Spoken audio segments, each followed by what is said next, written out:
Hello everyone. So Utkarsh small finance bank पे आज हम डिस्कशन करेंगे। Q3 के नंबर्स इन्होंने अनाउंस किए हैं, सो उसका एनालिसिस करेंगे कि ओवरऑल परफॉर्मेंस कैसी रही है इस बैंक की थर्ड क्वार्टर के अंदर। सो उत्कर्ष का अगर हम बिजनेस मॉडल देखें तो इनकी इनकी जो प्रेजेंस है वो अनलाइक अदर बैंक्स जो कि साउथ में या फिर नॉर्थ में बहुत ज़्यादा प्रेजेंस है उनकी। उत्कर्ष का अगर हम प्रेजेंस देखें तो इनका जो हिंदी हिंटरलैंड है जो इंडिया का, यूपी बिहार, इन दो स्टेट्स के अंदर मेजॉरिटी प्रेजेंस है इनकी। बिकॉज 70% से भी जो ज़्यादा लोन बुक है इनका वो इन्हीं दो स्टेट के अंदर है। सो वहाँ पे काफ़ी ज़्यादा कॉन्सेंट्रेशन है इस बैंक का। ऑल दो लास्ट एक दो सालों में अगर हम देखें तो काफ़ी तेज़ी से इन्होंने नए ब्रांचेस ओपन किए हैं अपने अदर स्टेट्स में, लाइक जो नॉर्दर्न पार्ट है इंडिया का वहाँ पे, सेंट्रल इंडिया में। सो ऑब्वियसली यहाँ पे इनका इनका भी यही टारगेट है कि आने वाले कुछ सालों में ये बैंक भी जो है वो पैन इंडिया बैंक बनने को टारगेट कर रहा है अभी करंटली। देन अगर हम इनका प्रोडक्ट देखें तो ऑब्वियसली माइक्रो फाइनेंसिंग इनका इनका भी मेन प्रोडक्ट है। बट उसके अलावा उत्कर्ष का अगर आप देखोगे तो 35% लोन बुक जो है वो सिक्योर्ड लोन है। जैसे हमने कल उज्जीवन की बात करी थी, उनका 28% के आसपास लोन बुक सिक्योर्ड लोन है। एंड उनका टारगेट है कि अगले 2 साल के अंदर यानी कि टिल FY26 जो सिक्योर्ड लोन बुक है उसको वो 40% तक इंक्रीज करना चाहते हैं। ये एक ट्रेंड है जो हमने बहुत सारी स्मॉल फाइनेंस बैंक्स के अंदर देखा है। एयू का तो स्टार्टिंग से ही ऐसा था कि सिक्योर लोन बुक के ऊपर ज़्यादा फोकस था। देन एक्विटास को हमने देखा कि उनका 50-60% लोन जो था वो अनसिक्योर था, बट उसको उन्होंने सिर्फ 20% ही आज के टाइम पे उनका अनसिक्योर्ड लोन बुक है। सिमिलरली उज्जीवन को भी हमने देखा है कि 20% बुक सिर्फ सिक्योर था एंड उसको अभी वो 28% तक लेके आए हैं और टारगेट 40% का कर रहे हैं। एंड उत्कर्ष की भी अगर हम बात करें तो इनका भी यही है। लास्ट ईयर अगर हम देखेंगे तो 25-26% के आसपास जो लोन बुक था इनका वो सिक्योर था। करंटली वो नंबर बढ़ के 35% हो गया है। तो ये ट्रेंड हर एक स्मॉल फाइनेंस बैंक फॉलो कर रहा है कि काइंड ऑफ बैलेंस वो ढूंढ रहे हैं कि सिर्फ हम माइक्रो फाइनेंसिंग कस्टमर्स को ही लोन नहीं देंगे। बिकॉज ऑब्वियसली जब हम बैंक बने हैं तो हमें हमारे पास ये एडवांटेज है कि हम हर एक तरीके के कस्टमर्स को टारगेट कर सकते हैं। Different different set of products जो है वो हम अपने कस्टमर्स को ऑफर कर सकते हैं। सो उसका एडवांटेज हर एक बैंक लेना चाहता है। एंड उसी उसी पाथ पे उत्कर्ष का भी यही टारगेट है कि सिक्योर लोन बुक का जो पार्ट है उसको धीरे धीरे इंक्रीज करता चला जाए। बट एक जो नेगेटिव चीज लगती है उत्कर्ष की, कि इनका ठीक है सिक्योर्ड बुक आप बढ़ा रहे हो, but it does not mean कि आपका जो अनसिक्योर्ड बुक है जो कि मेन बिजनेस है आपका माइक्रो फाइनेंसिंग का, उसकी ग्रोथ कम नहीं होनी चाहिए।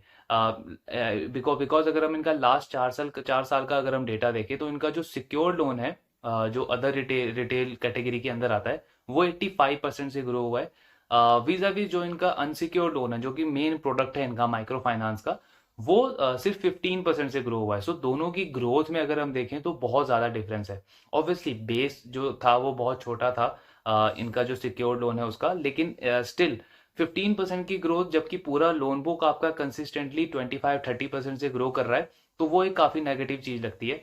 एटलीस्ट 20-25-30% की ग्रोथ इन्हें कंसिस्टेंटली शो करनी चाहिए थी माइक्रो फाइनेंसिंग के भी अंदर। बिकॉज यहाँ पे ये चीज़ शो कर रहा है कि बैंक आगे चल के जो है वो अनसिक्योर्ड लोन यानी कि जो माइक्रो फाइनेंसिंग है उसको और कम करना चाह रहा है, एंड जो सिक्योर्ड पार्ट है उसी पे मेनली फोकस करना चाह रहा है। सो वो बहुत ज़्यादा पॉजिटिव चीज़ नहीं है। बिकॉज आप इनहेरेंटली आपने जो बिजनेस स्टार्ट किया था वो माइक्रो फाइनेंसिंग से ही किया था, एंड ओवरऑल अच्छा रिकॉर्ड रहा है, ट्रैक रिकॉर्ड रहा है उत्कर्ष का। सो ये एक स्ट्रैटेजी में थोड़ी सी डिफरेंस हमें नजर आ रहा है Utkarsh and Ujjivan small finance bank. Then अगर हम ये इनका ओवरऑल बिजनेस मॉडल है। सो अभी हम थर्ड क्वार्टर के नंबर्स पे अगर हम इनका एनालिसिस करें, सो इनकी जो लोन बुक है उसमें 31% की ग्रोथ आई है ओवरऑल, अच्छी ग्रोथ है। देन इनका डिपॉजिट बुक वो 18% से ग्रो हुआ है ऑन अ YOY बेसिस।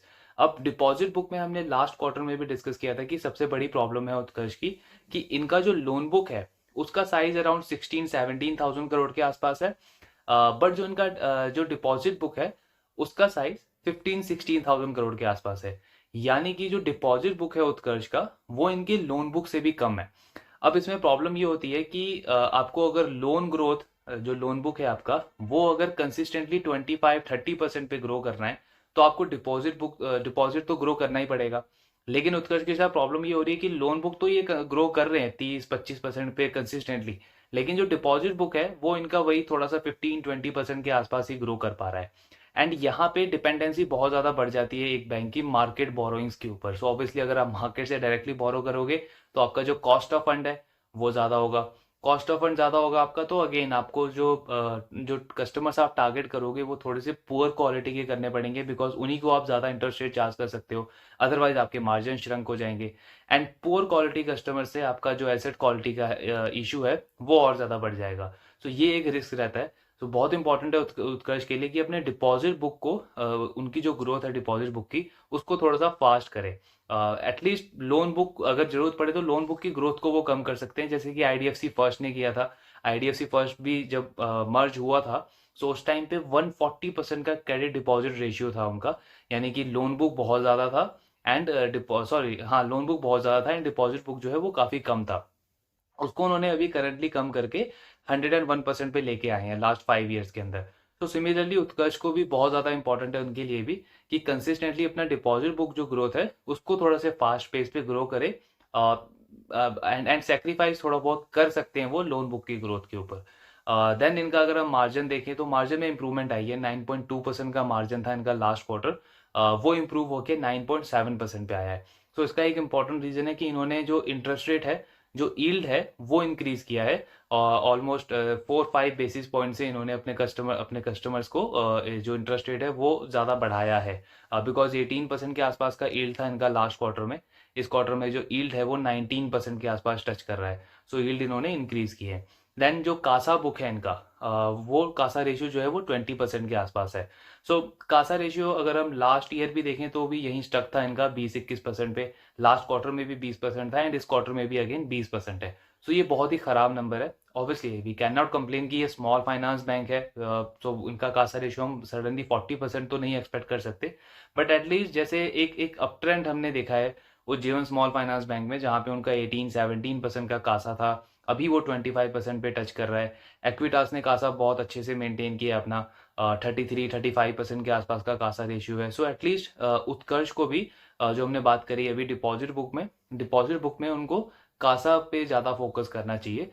इस क्वार्टर में भी जो डिपॉजिट बुक उनकी ग्रो हुई है 18% से, वो टोटली ड्रिवन थी फिक्स डिपॉजिट से। टर्म डिपॉजिट उन्होंने बहुत हेल्दी रेट पे ग्रो किया है, सो उससे वो चीज़ ड्रिवन थी एंड वो सस्टेनेबल नहीं है, बिकॉज आप बहुत ज़्यादा इंटरेस्ट रेट ऑफर कर रहे हो अपने कस्टमर्स को एंड देन आप डिपॉजिट ग्रो कर रहे हो। सो वो सस्टेनेबल नहीं है। एटलीस्ट आपका जो कासा बुक है उसकी ग्रोथ थोड़ी कंसिस्टेंट रहनी चाहिए, उस रेशियो में एक सस्टेनेबल इंप्रूवमेंट होनी चाहिए।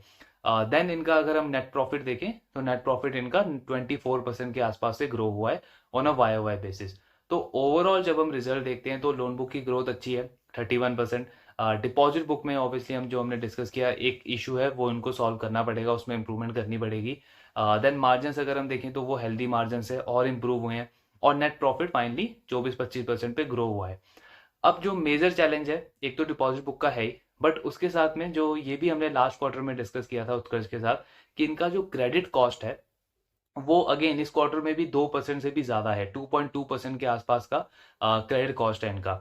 एक तो इनका एनपीए बढ़ा है इस क्वार्टर में, 2.8% था लास्ट क्वार्टर, इस क्वार्टर में 3% के आसपास आया है। सो ये बहुत बड़ा चैलेंज नहीं है, बिकॉज हमने ये उज्जीवन के एनालिसिस में भी डिस्कस किया था कि अभी जो बैंकिंग में एक नॉर्मलाइजेशन का ट्रेंड आ रहा है, ये बिजनेस मॉडल ही इस तरीके का है कि आप ऐसा एक्सपेक्ट ही नहीं कर सकते कि आपके एनपीए जीरो हो जाएंगे। सो ऑब्वियसली एनपीए होंगे एंड वो उत्कर्ष का भी धीरे धीरे थोड़ा बहुत बढ़ा है इस क्वार्टर के अंदर, वो मेजर इशू नहीं है। प्रॉब्लम ये है कि इनका क्रेडिट कॉस्ट जो है वो 2% के ऊपर है, बिकॉज एनपीए आपका हुआ है। एनपीए होने की वजह से आपको प्रोविजनिंग बहुत ज्यादा करी है इस बैंक ने, 94% के आसपास का इनका प्रोविजन कवरेज रेशियो है। सो जब भी किसी बैंक का आप 70% से ज्यादा प्रोविजन कवरेज रेशियो देखते हो तो ये चीज शो करती है कि वो जो बैंक है वो बहुत ज्यादा कंजर्वेटिव है। ये चीज अच्छी भी है, बिकॉज इससे होता ये है कि अगर कल को चल के एनपीए उसमें रिकवरी नहीं हुई, जो जो लोन एनपीए हो गए हैं उसमें अगर रिकवरी नहीं हुई, तो आपने ऑलरेडी उसके अगेंस्ट में ठीक ठाक प्रोविजनिंग करके रखी हुई है। 93-94% का प्रोविजनिंग करा हुआ है उत्कर्ष ने, सो उसमें ज्यादा प्रॉब्लम नहीं आएगी। बट उसकी वजह से होता यह है कि जो करंट प्रॉफिटेबिलिटी है बैंक की वो हिट हो जाती है। सो जैसे अभी ये 24-25% पे इनका पैट ग्रोथ हुआ है, अगर इनकी प्रोविजनिंग जो है वो 70, 65 या 80% के आसपास रहती तो यही पैट इनका एटलीस्ट 30, 35% भी ग्रो कर सकता था। देन बैंक उस प्रॉफिट को दोबारा से यूज कर सकता था फ्रेश लोन देने के लिए, या फिर नए ब्रांचेस ओपन करने के लिए, नई टेक्नोलॉजी यूज करने के लिए। सो ओवरऑल बिजनेस को ग्रो करने के लिए बैंक उसको यूज कर सकता था। बट वहां पे इन्होंने थोड़ा सा कॉशियस अप्रोच रखा है एंड प्रोविजनिंग अपनी काफी ज्यादा बढ़ा के रखी है 93, 94% के आसपास। सो एक चीज इसमें ये भी हो सकती है कि बैंक ये एक्सपेक्ट कर रहा हो कि फ्यूचर में जो इनके लोन अभी एनपीए हुए हैं उसमें बहुत कम चांसेस है कि रिकवरी होगी। सो उसके लिए बेहतर है कि हमने पहले ही प्रोविजनिंग करके रख दी है। बट इससे अगेन वही इफेक्ट पड़ता है कि आपकी जो अभी की प्रॉफिटेबिलिटी है उस पर नेगेटिव इम्पैक्ट पड़ता है। एंड यहाँ पे अगेन इन्वेस्टर के पास में ऑप्शंस खुल जाते हैं, बिकॉज अगर एक बैंक का क्रेडिट कॉस्ट 2% से भी ज़्यादा है, सो हम एनबीएफसी क्यों नहीं चूज कर लें? बिकॉज एनबीएफसी में ऑब्वियसली आपको ग्रोथ भी ज़्यादा मिलेगी, 30-35% की ग्रोथ आपको मिलेगी। वहाँ पे उनके मार्जिन और भी ज़्यादा हायर होंगे। आरओई का नंबर बहुत ज़्यादा हाई होगा कंपेयर टू अ बैंक। इनका भी अगर हम आरओई का नंबर देखें तो वो तो सस्टेनेबल है, 2% के अबव का आरओई नंबर है। बट आरओई नंबर उत्कर्ष का भी 28% था जो मार्च का क्वार्टर था उसके अंदर। एंड वहाँ लास्ट 3 क्वार्टर में अगर हम देखें तो 28% से कम होकर के 17% के आसपास आया है। ऑल तो अभी भी हम बहुत सारे बैंक से अगर कंपेयर करें तो बेटर आरओई नंबर है, अच्छा आरओई नंबर है। लेकिन इसमें ये ट्रेंड हमें देखना इंपॉर्टेंट है कि ये डिक्लाइनिंग ट्रेंड है, लगातार ये नंबर जो है ये कम होता जा रहा है उत्कर्ष के लिए। आरओए का नंबर ऑल दो सस्टेनेबल है। सो वही चीज हो जाती है कि अगर आपका क्रेडिट कॉस्ट इतना ज्यादा होगा तो इन्वेस्टर्स के पास ऑप्शंस खुल जाते हैं कि वो एनबीएफसी को चूज कर सकते हैं, बिकॉज एनबीएफसी में आपको ग्रोथ ज्यादा मिलती है, आरओई आराम से 20-25% का मिल जाता है। एंड वहां पे ऑब्वियसली मार्केट उन उन उन बिजनेसेस को, उन कंपनीज को वैल्यूएशन भी ज्यादा देता है कंपेयर टू अ बैंक। सो ये मेजर चैलेंज है उत्कर्ष का। बाकी ओवरऑल ग्रोथ ठीक है, लोन बुक की ग्रोथ ठीक है, मार्जिन भी हेल्दी हैं, एसेट क्वालिटी का भी कोई बहुत मेजर इशू नहीं है। बट इनका क्रेडिट कॉस्ट जो है वो काफ़ी ज़्यादा है। वो इसलिए ज़्यादा है बिकॉज इस बैंक ने अपने एनपीए जो है, एनपीए के अगेंस्ट में जो प्रोविजनिंग करी है वो काफ़ी ज़्यादा करी है। एंड रिकवरीज अपग्रेड, जैसे हमने उज्जीवन के साथ भी बात करी, अब फ्रेश रिकवरी अपग्रेड जो है वो बहुत ही कम हो गए हैं, मिनिमल हो गए हैं हर एक बैंक के लिए। सो उसका भी कोई खास एडवांटेज इन्हें मिल नहीं रहा है। तो दो चीज़ें इन पे इनको इम्प्रूव करनी जरूरी है। एक तो डिपॉजिट बुक इनका काफ़ी फास्ट रेट से ग्रो करना चाहिए। साथ में कासा इनका जो मेन स्टिकी डिपॉजिट होता है, चीप डिपॉजिट होता है बैंक के लिए, वो ग्रो होना चाहिए। एंड जो इनका क्रेडिट कॉस्ट है ये इम्प्रूव होना चाहिए, क्रेडिट कॉस्ट नंबर इनका कम होना होना चाहिए। सो ये दो चीज़ें अगर ये बैंक मेंटेन कर ले, बाकी ग्रोथ अच्छी है, लगातार 25-30% पे ग्रो कर रहे हैं, प्रॉफिटेबिलिटी भी अच्छी है, इतने इतने हेल्दी मार्जिन हैं। आई थिंक जितने भी हमने अभी तक बैंक डिस्कस किए हैं उनमें सबसे बेस्ट मार्जिन है उत्कर्ष के, 9.7% के आसपास का मार्जिन है। जबकि इनका 35% लोन जो है वो सिक्योर्ड लोन है। सो उसके बावजूद अगर 9.7% का ये मार्जिन ये बैंक मेंटेन कर रहा है तो ये बहुत ही हेल्दी मार्जिन बैंक मेंटेन कर रहा है लास्ट कुछ टाइम से। तो बाकी सारी चीज़ें ठीक है। वही दो चीज़ें हैं जो इस बैंक को इम्प्रूव करनी है और वही एज ए इन्वेस्टर हमें इसमें ट्रैक करना है। सो बाकी देखते हैं आगे कौन कॉल में मैनेजमेंट क्या गाइडेंस देता है, क्या आउटलुक देता है इन नंबर्स के ऊपर एंड ओवरऑल इंडस्ट्री और ग्रोथ के ऊपर। सो वो भी हम डिस्कस करेंगे। बाकी आई होप ये वीडियो आपको अच्छा लगा होगा and do let me know in the comment box जो भी आपके डाउट हो उत्कर्ष स्मॉल फाइनेंस बैंक को लेकर के। Thank you very much.